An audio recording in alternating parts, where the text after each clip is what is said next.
Alright, let's go over some of his moves and his move list. So,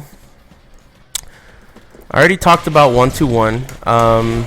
It's a good poke string. You're going to want to use his 1-2-1 and his 2-1 for your overall poke game. Now, Armor King's poke game is really simple, and it basically relies mostly on movement and spacing. Like, he doesn't have a lot of flow to his poke game. So, when you're in close, of course, you're going to want to always have your throws in mind, and you're going to want to always try. When you're too close, you want to use your pokes and use all your shit to get back to the right range, which is right here. That's where you want to be. If you're too close, you use all that shit, whatever, poke your way out of it and get to right here. Because basically, Armor King, you want to be a little bit spaced. You don't want to be too close, because then you're just going to get fucking, you know, random shit you got to deal with. From this range, at least you can back up if random shit comes, and you can just fucking put a foot in their face, no problem. So basically, 1-2-1 and 2-1 are your strings that you use up close for jabs to just make space. They're really effective for that. 1+2. This 1+2 is mid-high. It is a natural combo, and yeah, you can hit confirm it, but it's not really that great. In my opinion, I think it used to knock down, it used to wall splat, so it made it better at the wall, but really it's only used in combos, so, you know, 1+2, down 2, and then whatever. So that's basically the use for that move. However, one thing that I can say is useful for, when people see this move, they're going to always want to duck, because the second hit is safe and high. So what I recommend doing in a 2 out of 3, like in long sets this move is kind of like whatever, but in a 2 out of 3 sometimes you will get the opponent ducking, and that can lead to that connecting the mid, which is 1+2 4, and when that happens you're at slight frame advantage, so you could do something like a giant swing or whatever and continue your offense. Other than that, 1+2 is kind of shitty. I should also mention that 1+2 can go to back turn if you hold back. Again, super shitty. I mean, there's really no point, because the recovery of it is so terrible that I don't even understand why they put it in the game. So basically, 1+2, only use it in combos, not really that important. 3+4, however, this move is extremely important. It has been nerfed since Tekken 6. In Tekken 6, if it whiffed like that, 3+4 2, sorry, that's one of the reasons why it's so good. But if it whiffed like that, you could tech roll, making it safe. But now, if you do 3+4 2, which is a natural combo, if 3+4 hits, the 2 is a natural combo. If that hits, you do that spring get up like that. If it is blocked, you end up on the ground, and you do not do that spring get up. So technically they can hit you with a free hit, but it's only going to be a grounded hit, so it's really not that big of a deal. While the reward for this move is that it has extremely good range. If the opponent blocks it here, let me show you some stuff with this move, because I think this is one of his most important moves. It's really fucking annoying, and man, it'll ruin people's day. So,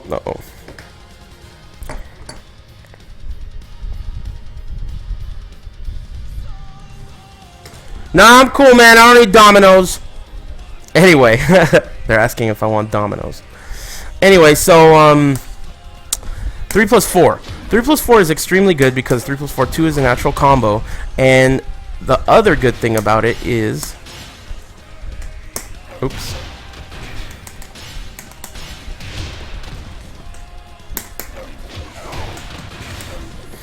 So, what's good about this move is that if you block the first hit, it's very difficult. You have to use a 10 frame to interrupt the second hit.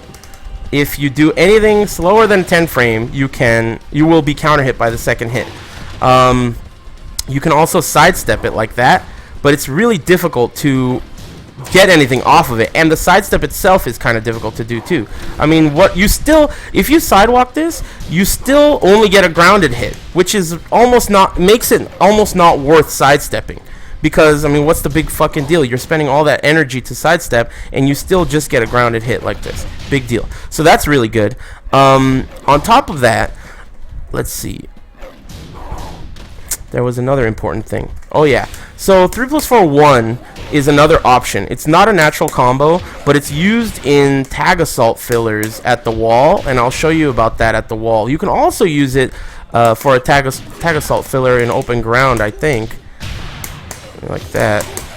Well, it works, but you can use it. It's a high damage. It does the same damage as 3+4-2 as a tag assault filler, but the difference is that the animation of it moves forward less. 3+4-2 during a tag assault can sometimes push your opponent's body really far away because of the animation of that dive. So 3+4-1 is good for for that. But other than that, 3+4-1 is kind of whatever. It's not really that big of a deal. The other important thing about 3+4 is its ability to hit on the ground and fuck people up for wake-ups. I mentioned earlier, if you hit with forward 2-1 and then do 3+4, you can get a full combo by crouch canceling off of the back turn down 1. So you do 3+4, if it floats, you do back turn down 1, crouch cancel that into down 2, and then you get a full combo. So that's why this move is extremely good for wake-ups. As I mentioned earlier, there are also setups where you can hit them with that move, and they're put in a situation where either they're going to take it on the ground or deal with wake-ups. Now, I showed this to you earlier, but this isn't necessarily a fantastic combo, but the reason why it's important is it shows that 3+4 is really good for wake-ups because it hits on the ground. On top of all that, let me show you guys something else. So let's say your opponent is on the floor. The second hit of 3+4-2 also hits on the ground. So at the wall, or let's say even in a situation where you hit with this, if they decide they don't want to get up, they're just really like they don't want to get up. If you do both hits are going to hit on the ground. If they want to do something like raw tag or something right here, the second hit is going to hit the next guy as well. So it's pretty solid. It's not a bad move overall. You can use it from long range. You can do the first hit alone. It's doable from back turn as well, so you can do it from far away. I'm sorry, you could do it to create space. I don't want to move on before I finish talking about this move. On hit, it's got plus frames, so back turn down 4 is uninterruptible. Back turn throws are also a decent option because you can't see the break animation. And then you have a mid option, back turn 3, which is a launcher on normal hit. So that's really good. You also have back turn 4, and this move is a mid hit. It doesn't really do anything other than knock down, but the good thing about back turn 4 is that it has really good tracking to your left side. Well, I guess Armor King's back turn, so to Armor King's right side, which would be player 1's left side, that has good tracking to that side, so it's useful for that. But yeah, 3+4 is an extremely good move, and it should be abused. It should be really abused because I mean, what are they going to really do about it? It's a high damage move, 57 damage, natural combo, mid, and really difficult for your opponent to deal with. So I highly recommend the use of 3+4 and 3+4-2 in several different situations. Let's see, moving on. Moonsault for this character, there are a couple setups for it, but it's not as good as King's Moonsault because it doesn't have the lateral hitbox that King's does. Like, if you can look at the animation for this, you can see he's kind of got his arms tucked in a little bit, and what that causes is a more linear moonsault, so you can avoid it really easily. I think moonsault for Armor King is kind of like one of those things once in a great while. You don't want to abuse it. People can jab you out of the air. I'll show you guys the best way to defend against moonsaults. Let's see, how do I do that?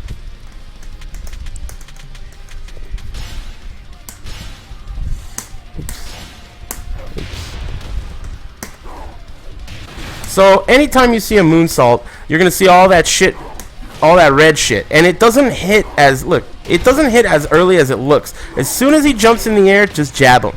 That's what you always do to moonsaults. If King does a moonsault, if Armor King does a moonsault, you have all that time. Look at that idiot flipping in the air. Just jab him right out of the air and do a combo on him. You know what I'm saying? That's the best way to deal with moonsaults in this game. There are a couple setups. The old Tekken 6 setup works where I forgot what it was. Side step left, down forward 1, 1+2, 2, and then you don't tag assault, you do this shit. Oh man, why am I doing that?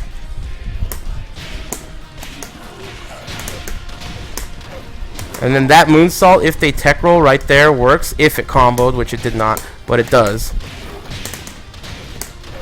If they tech roll right there and hold back, the moonsault will connect, which most people do off of a tech roll. However, if they tech roll and stay neutral, thanks to Mr. Naps, Jimmy Tran, Princess Jimmy told me that if they stay neutral, the moonsault will whiff now, which means that it's not really that viable of a setup anymore. Basically, in Tekken Tag 2, moonsault, you just got to use it for major hesitation situations and situations where your opponent's just going to stand there and look like an asshole. That's pretty much when you want to use it. It's a little bit too slow to use as like a legitimate unblockable, but it has uses, especially at the wall and in corners at angles because of its linear hitbox. Let's see. Oh, okay, so I guess I'll quickly go over this shit. It's not really that big of a deal, but Armor King has these, I guess this counts as a stance, but off of his key charge, he can do his Tekken Tag version of Dark Uppercut, which is mid, but this is like a total fucking useless show-off thing that it doesn't do anything. There is also, off of key charge, there's a Fire Breath. This can be good against the wall if you use it during your tag assault for some tech catches.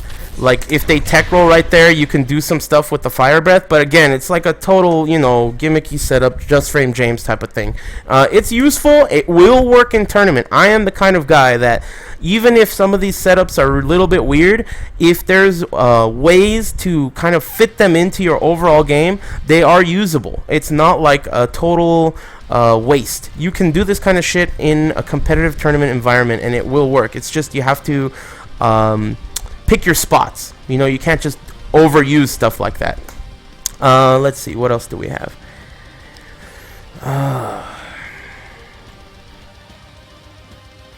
We already talked about forward 2-1. This move extremely important. This string, forward 3-4-3, I'll talk about it real quick. So basically the string's a piece of shit, the full string, because the last hit is a high, so forget the last hit, don't ever use it. The first hit is really good, because on hit, I think it's +5, it has some tracking to your left, it's mid, it's safe, and it has good range. And it has good range from the range that is Armor King's best range, which is right here. So from this range, you have a mid poke that's pretty solid, and it like I said, tracking is good, and it also gives enough frames for you to do something like a giant swing, and the opponent will have a really hard time sidewalking or even backdashing out of that. It's really, really useful. Forward 3 is a useful tool. I think you should remember it. The only reason that I think forward 3-4 is important is just because you can get added hesitation if you represent forward 3-4. So if you do stuff like forward 3-4 and then you start doing forward 3 and you do the listener, anti-listener technique, forward 3-3, and they're like, oh, here comes the 4. So even on block, they'll chill, you know, because they're listening to you hit that forward 3-3. So yeah, that's really good, and this poke in general is something that you have to remember, because Armor King's poke game is limited. He doesn't have a lot of tools for poking, so this is one of them, and it should be definitely used. Let's see, where were we? This forward 4, this is a good move too. The reason I think it's good, it has good range on it, first of all. It has a huge hitbox, hits on the ground as well, which is really good. But on top of all that shit, the reason it's good is because the animation starts and he does a lot of stuff. Like he's lifting his leg all the way in the air, but it doesn't hit until later. So if you look at this animation, as you can see, he's lifting his leg up just next to the opponent, which looks like an attack. It almost looks like the first kick doesn't hit. What that does is it makes the opponent feel like it throws off their tempo. You know, a lot of people, they are like tempo style players where they'll read your rhythm and they'll find your rhythm and they'll start counter hitting you because of your rhythm. So moves like forward 4 are good for throwing people off of their rhythm. It has like a weird animation and it's slow, but it's really good. It's safe. On block, you have the opportunity to move afterwards or backdash. You know, it's decent. On counter hit, you get a knockdown, and it puts you in pretty much the same situation as a lariat, where you can float them if they try to quick stand with a down forward 3, or you could just do, you know, wake ups. So it's overall a decent move, a very reliable mid-hitting move with reliable tracking and hitbox. It's not a tracking move, but for a move that looks so linear, it's got a big hitbox, basically. Let's see, where were we? Forward 1+2. Now this move has a punch parry in it, and I will show it to you.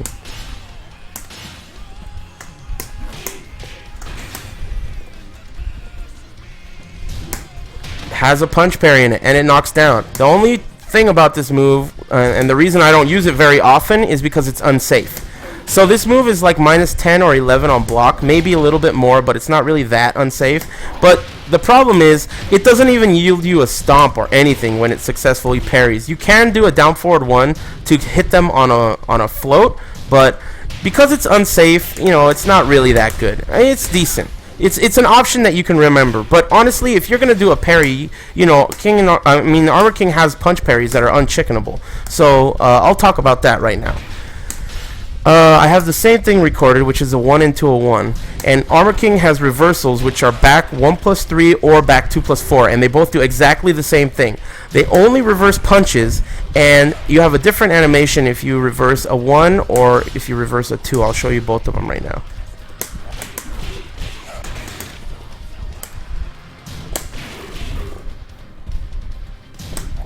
So that's the 2 reversal. And that's the 1 reversal. And you get wake-ups off of both. It's pretty decent. The best thing about these reversals is that they are unchickenable. One bad thing about them, however, is I think that they recover worse. You can see he has a unique animation. It doesn't look the same as, like, you know, regular. This is a generic reversal, what it looks like. So his animation is a little different, and it does recover a little bit worse than a whiffed reversal from a regular character. So that's one drawback. But the bonus is that you can't chicken them. So that's really important. Let's see, where was I? Yes, down forward 1. So much like most characters, down forward 1 is Armor King's main poking mid. It's 13 frames. It's about +4 to 5 on hit. Let me double check that. +7 on hit, which is very good. It's -1 on block, so unlike Fangs, you can't continue with the jab without confidence of being uninterrupted. But you can use it at the space that I told you where you know, Armor King's main range is. You can use it at this range and then back up. So you can use it, create space, and then back up. Or you can use the frame advantage. Also, -1 is not really that bad, so you can use it and then move around a little bit. But this is, I mean, if you watch the best Armor King players in the world play, you're going to want to just fucking abuse the shit out of this. Watch this. I mean, watch them play and you'll see they do this move non-stop. It's really good. You move around, you position with this, you keep them standing, because as I mentioned, people really like to duck against Armor King. He's got a ton of throws, and he's got some really, really valuable highs that they want to duck under. I mean, the thing is, when you're an Armor King player, what you want to do is you want to dark uppercut, and you want to do throws and lariats and stuff. And your opponent knows that, because those moves are hitting them, and they're fucking pissed about it. So, you need moves like down forward 1, forward 4, and forward 2, and stuff like that. Down forward 2. You need stuff like that to keep them standing. If you allow them to get comfortable ducking, then you're going to be fucked no matter what, because a lot of your damage and a lot of your offense comes from highs. So you have to be careful with the highs, and that's why down forward 1 is so important. Be really liberal with it. It has some random high crush properties. I wouldn't say it high crushes, but you can see he goes down a little bit, and sometimes jabs will go through it. So, you know, use it. It's good.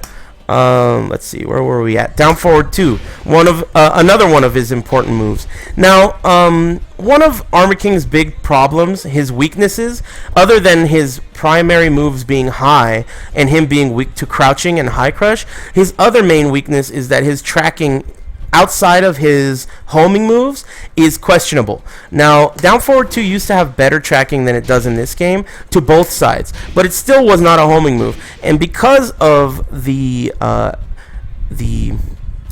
buffed movement in this game, every character has really good movement in this game. So because of that, the tracking on down forward 2 is even less now. But it is still usable as a semi-tracking poke when you move first. You have to move first, as I mentioned. Every character in this game has a natural tendency or natural what it wants to do. Every character, what they want to do is point at the opponent. So every time you hit forward, they're going to realign themselves. So in a poke situation, you want to always just tap forward a little bit between your pokes to realign you with your opponent. So if they're the sidewalking, sidestepping type, you can just make sure you're realigning yourself with your pokes. Other characters don't necessarily have to do this because they have the ability to just, you know, go to their tracking moves. But Armor King's tracking moves are kind of shitty, and I'll go over them in a little bit. But they're the Sweet Chin Music, which is forward, forward 3, down forward 1+2, and I don't even know if he has any others. That might be it. But they're both slow. So basically, you're going to want to use positioning, and you're going to want to use a crouch dash, or also just movement in general to realign yourself with your opponent so that they can't you know, sidewalk you randomly. They have to commit to a full sidewalk in order to avoid your strings. And I think that's really important. Let me get a drink of my Coke here.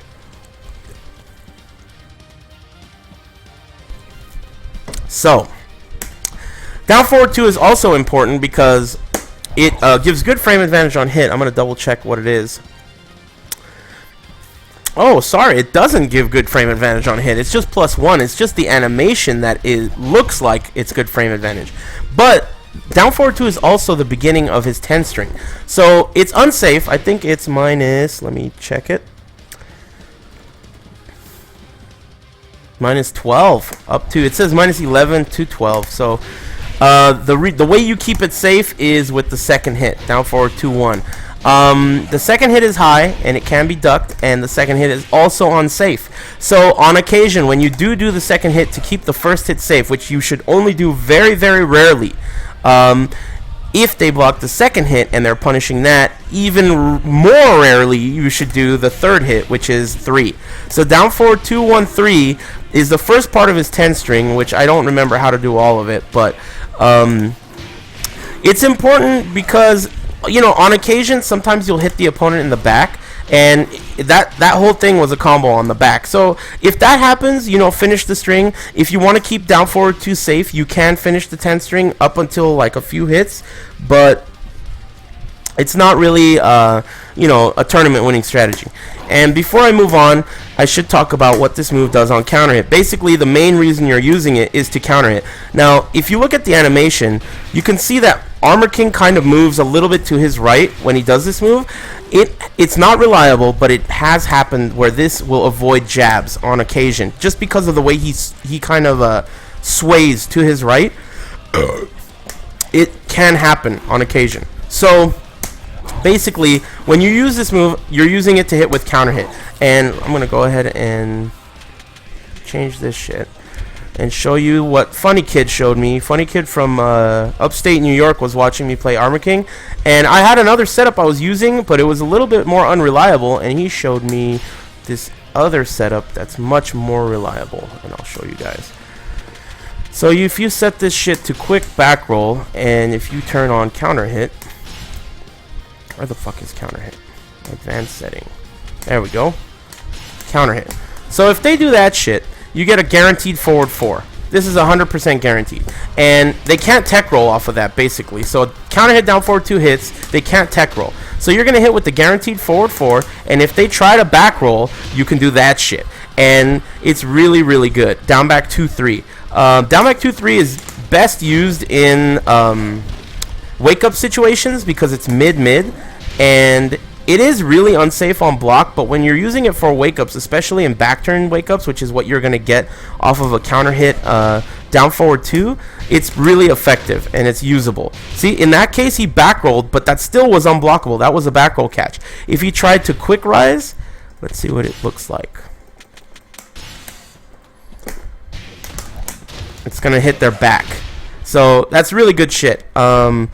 So that's really basically the way you use down forward 2. It's the most important purpose for that move. You don't want to just throw it out as a poke because it is unsafe. You want it to counter hit, and that's pretty much the key.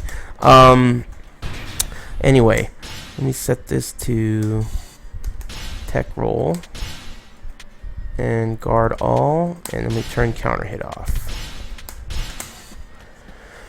Alright, now moving on, we have down forward 3. This move is really important combined with up forward 3, forward 2, while standing 1, and those types of elbow moves, elbow knee moves, those are really important for characters who like to parry a lot. Like Law, that's really important against Law.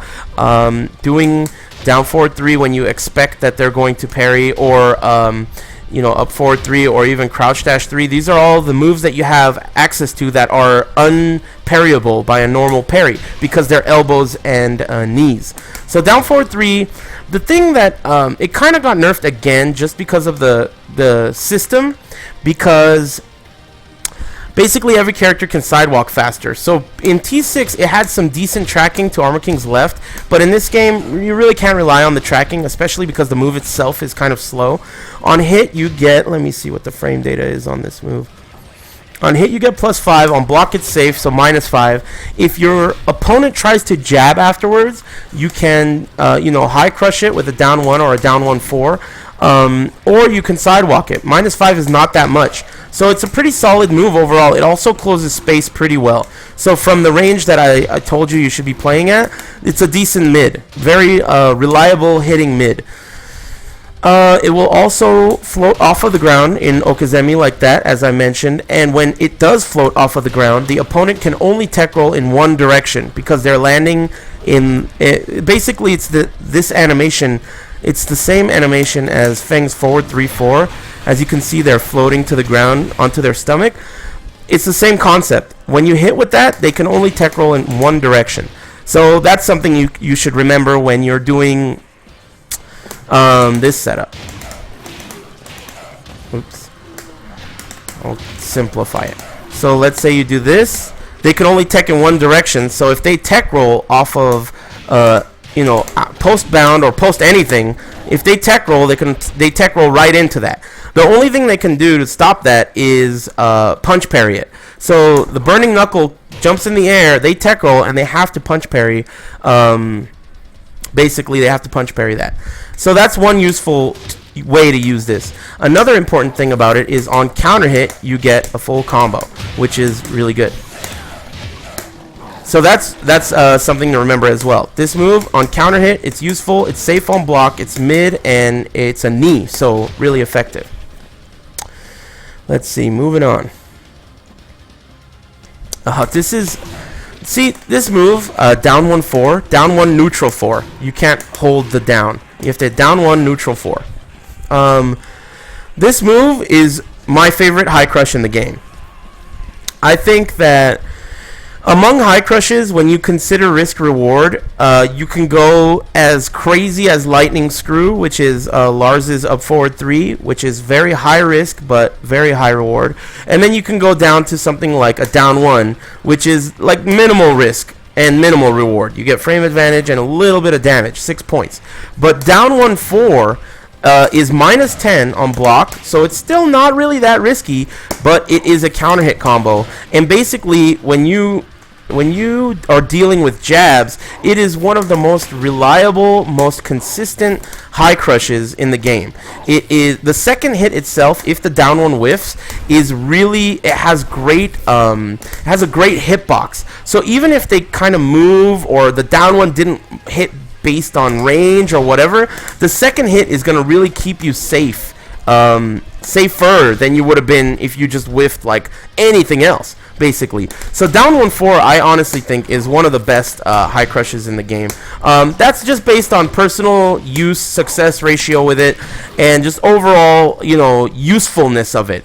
Other high crushes in the game, like let's say Armor King, just Armor King's general high crushes, right? So you have down 4. It's like whatever, nothing really happens. You can't even really use it that effectively unless you're going to do what I told you earlier, which is a giant swing afterwards. And then you have down back 3, and down back 3, as I'll get into it more in detail later, but just the risk is way too high. So for high crushes that are reliable, unlike crouch dashing or whatever other high crushes he has that are unreliable, you should use down 1-4. This is just extremely reliable. You can do like jab, down forward 3, down 1-4. If they try to attack with a 1-2, they're gonna get hit. If you do like wave dash in and do up forward 3, which I haven't talked about yet, but that's also safe. You can also do down 1-4. Another really interesting thing about down 1-4 is if you are in crouch, you can also do it. So full crouch down 1, neutral 4 does it as well. So that's really a useful tool, and it's one that people will not like getting hit by once it happens a lot. And what that will do is it will discourage the use of uncalculated jabs as retaliations. That's what you're using this for. And just the general high crush. It's just an extremely useful high crush against specifically jabs, 1-2s, high strings in general. It's good for that. Let me think.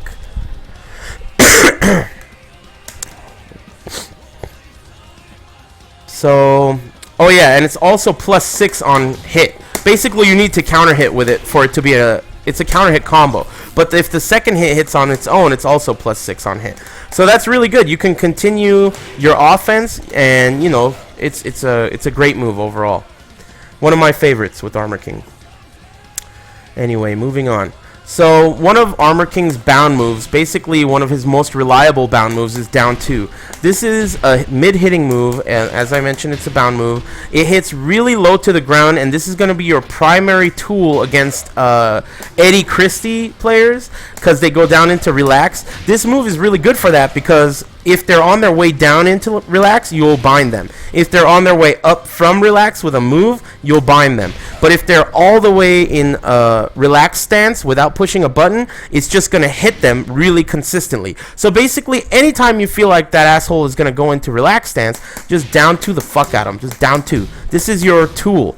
It does end in full crouch, so down 2 into wall standing 4 on block is relatively hard to interrupt. If they do a wall standing 4, it will interrupt, but down 2 is only -1 on block, and it leaves both of you in crouch. So a good setup, as I mentioned earlier, is crouching giant swing off of this. It's a little tricky because the recovery of the move is so much slower than a down 1. Like as I mentioned earlier, down 1 into giant swing is really good, and that's one of the reasons why down 1-4 is so good. Because if you're doing a lot of down 1-4, down 1 into giant swing is just a fantastic mix-up, you know. And down 2 again is a good setup for a giant swing, especially on hit. On hit, they can't do shit about it. It's just like like I said, you guys gotta practice it. It's really good. There it is. Down 2 into giant swing. Really important. What else do I need to mention about down 2? I mentioned that you have to use it to combo off of the crouch cancel from back turn, and also overall it's really reliable. I think it's really reliable overall. Oh yeah, I didn't mention that down forward 2 is also a bound move. This is one of his bound moves for combos and shit. It does more damage than down 2. And the recovery is a little worse, and it's also a little less reliable. So I use it at the wall, but usually I use down 2 as a bound move. I think it's really good. And that's right, the chat just reminded me that forward 1+2, the one that has a punch parry I mentioned earlier, that's also a bind move. But that one is used specifically in giant swing combos usually. The problem with this bound move is, if you look at the animation, look at Armor King's legs during this animation. That right leg, the way it swings up and then goes forward, that is basically the recovery of the animation, and that's why it fucking sucks as a tag assault filler unless you know a good combo with it. Because if you look right here, I don't get control of Armor King until way later because he's still recovering from the tag assault. So watch. Look at how late Armor King got control back. That's all because of that right leg fucking, you know, recovering. So basically, if you're trying to do a tag assault combo where you're going to run up, do up forward 3, and end with a shining wizard, that is a tough bound to use because of the recovery of it. It recovers really slow. So yeah, anyway, I got a little sidetracked, but moving forward. Where was I? Down right punch. Oh yeah. So down 3. So down 3 is basically your best low poke from close range. It's obviously unseeable. You guys know how I feel about unseeable lows. That means that you should always be hitting. They should never be blocked. Unseeable low should never be blocked. It is... How fast is this shit? Oh, wait a minute here. Looking at the frame data. Okay, it's 17 frames, which, as I mentioned, faster than 20 frames is unseeable by humans. It's minus 12 on block, which is not that bad. I mean, most characters, all they could do is while standing 4. And it is plus 1 on hit. So, this is kind of interesting with Armor King. He has a bunch of lows and a bunch of moves that they shake the screen. Now, this is another one of those... kind of psychological warfare types of things. If you hit with, let's say, okay, let's just use another character for example. This low, it's got good frame data, it's got good range, it's good poke low. When your opponent gets hit by it, they don't like it because of the frame advantage. It puts them in crouch and they just don't like it, so they don't want to get hit by that low. But this low, the opponent doesn't really give a fuck about it that much because it's only plus 1. However, the thing that makes this low annoying is it shakes the screen. It shakes the screen. I don't know if you guys can tell. Look at those idiot schoolboys in the background. Notice how they're shaking when I'm connecting with this hit. Now, that is something that most players do not consciously notice. But subconsciously, people will get so fucking pissed about this. When they hear that crunchy noise and when they see the screen shake, that is what's going to make them not want to get hit by the move.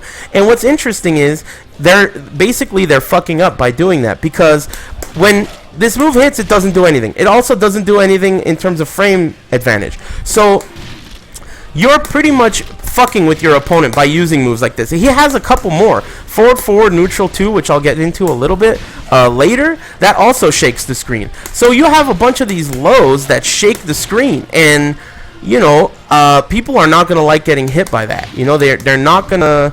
It's like a psychological thing. It makes the low seem more powerful than it really is, and I suspect that's why you know, they put it in there like that. So that's what makes this low good. Down 3 is useful low. It's plus 1 on hit, so basically jab is uninterruptible. Also, you know, giant swing uninterruptible because of the plus 1. So you know, you have a few options. It's pretty solid. I noticed in the chat someone was mentioning that forward neutral 2 is Armor King's best low. I think it is his best low in terms of... I'll talk about it right now then.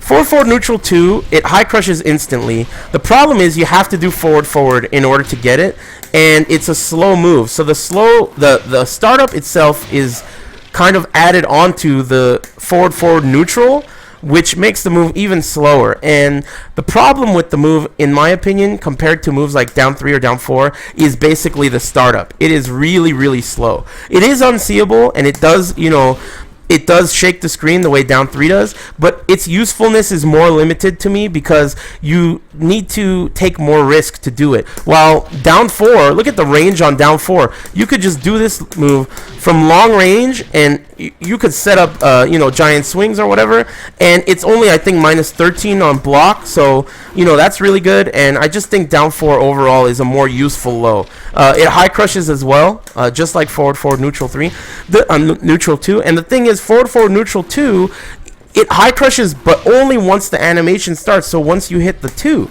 But what about during that forward?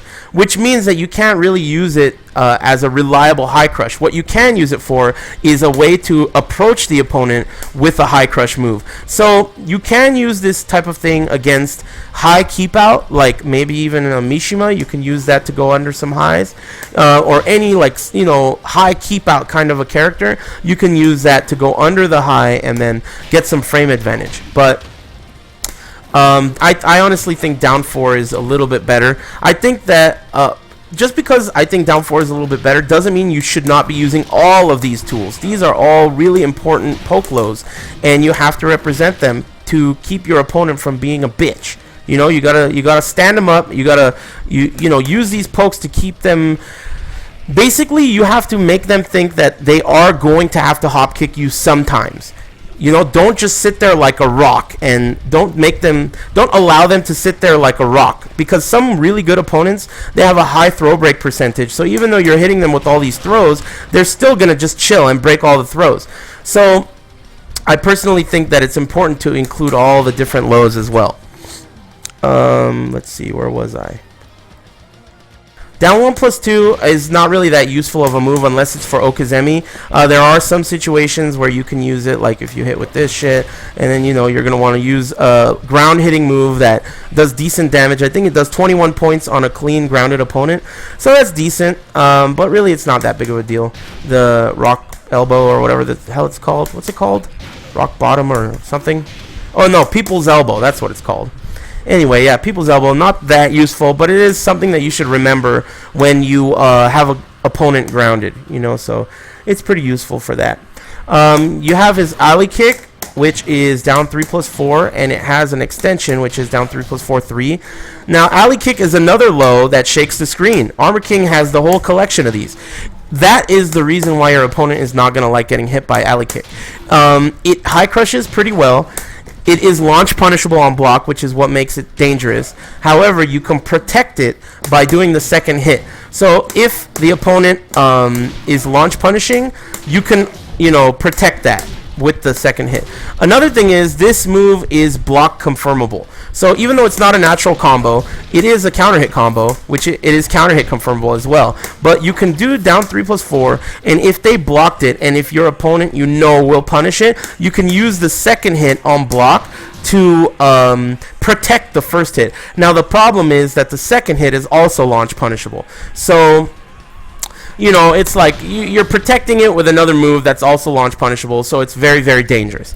The first hit itself is unseeable, and as I mentioned, it shakes the screen, and it high crushes. So it is another one of those lows that you should mix in with down 3, down 4, forward neutral 1, and all that shit. It's really good to mix into all that stuff because of, again, the psychological effect it has on the opponent by shaking the screen. I'm telling you, you guys, some of you may be like, oh, this guy's a retard, but I am telling you, it affects the opponent.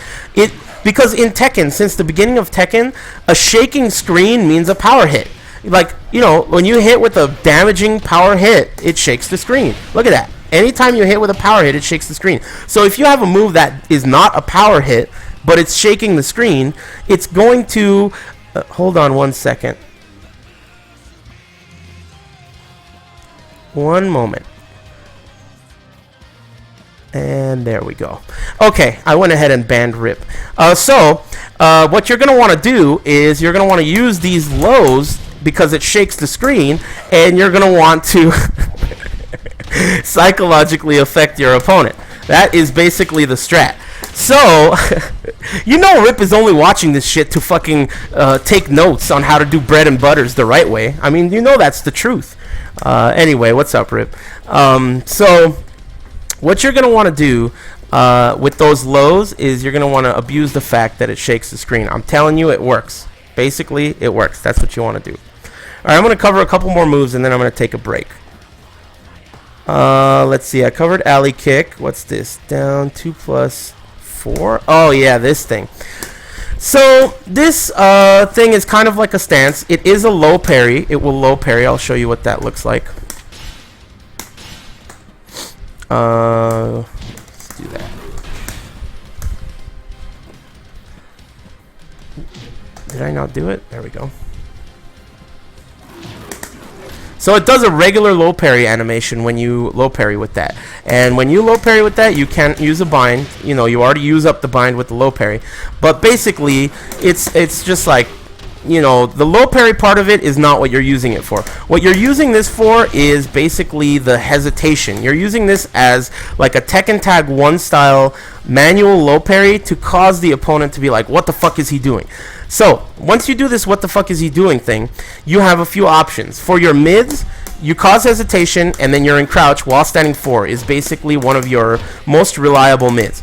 From here, if you want to be a little ballsier, you can also do while standing 2 if you're trying to get a counter hit, because on counter hit, while standing 2 does a full combo.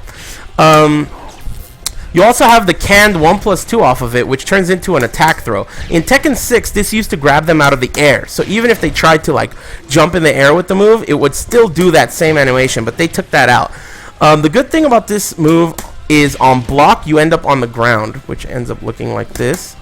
So you're on the ground, you're not going to eat very much damage in terms of a punish. On hit, look at the excellent wake-ups you're left with. I'll make it so that the opponent doesn't stand up.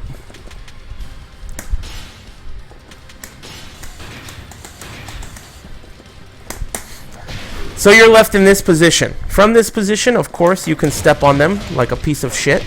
And you can also do, you know, people's elbow. You can also step on them with this thing. And you have a lot of options for wake-ups. You can also do another one and make them stand up and, you know, do all kinds of stuff. There's a lot of options off of the wake-up scenario that this move gives you, which is why I think it's useful. It also does almost 40 points, 39, which is really good. And the hesitation you get from this is what I think makes it usable. And you can do it into giant swing like I just did right there. It's really good for that. And I mentioned earlier you could do it into iron chair as well for a throw mix-up. So you're causing the hesitation with that, and you're representing that tackle thing, the spear or whatever the fuck it's called, and you can throw them out of that with the hesitation created by the manual low parry. Alright, so I'm going to take a break and unban Rip, and I will be back in a little bit. I'll see you guys in a little bit.